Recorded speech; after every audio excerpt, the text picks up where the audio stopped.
Narito tayo ngayon sa Cubao, Quezon City upang saksihan ang isinasagawang soft launching ng kumpanyang YMC.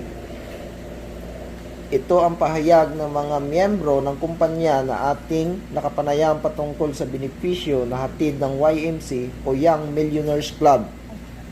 Sa YMC po, we are promoting health, hindi lang health, but we are also promoting the good and healthy products which is organically made naman po siya. Aside from it, meron po tayong project na kung saan kung kayo po ay kasama dito, nag-umpisa kami, pag ito po ay lumakas at sumabog, kasama din po kayo sa tagumpay namin.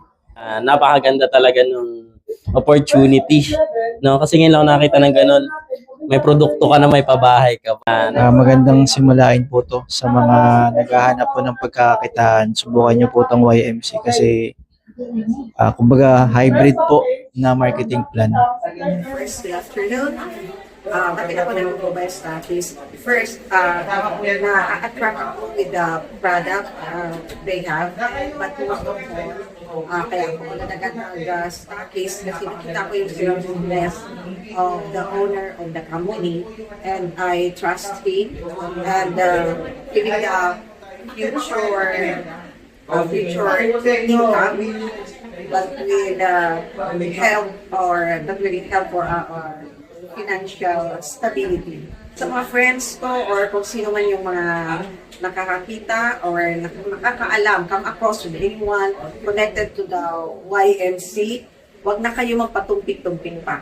YMC kasi meron silang project na token. Pioneering pa lang ito. Sa ngayon, pinamimigay pa lang yung token. So, susunod, yung mahal na. So, join us here. So nakikita ko po dito, 5 years from now, lahat po kasi ng papasok dito, yung successful ng company ay success nyo rin po. So ibig sabihin, yung project po namin ay magiging project nyo rin po. Kung sakali pong magkaroon po ng kita or maging successful 5 years from now, kasama po kayo doon. Meron po kasi dito unique opportunity na para sa lahat ng papasok po dito. Ngayon, bukod pa po doon, meron po tayong project at benefits na ipinamimigay po sa lahat.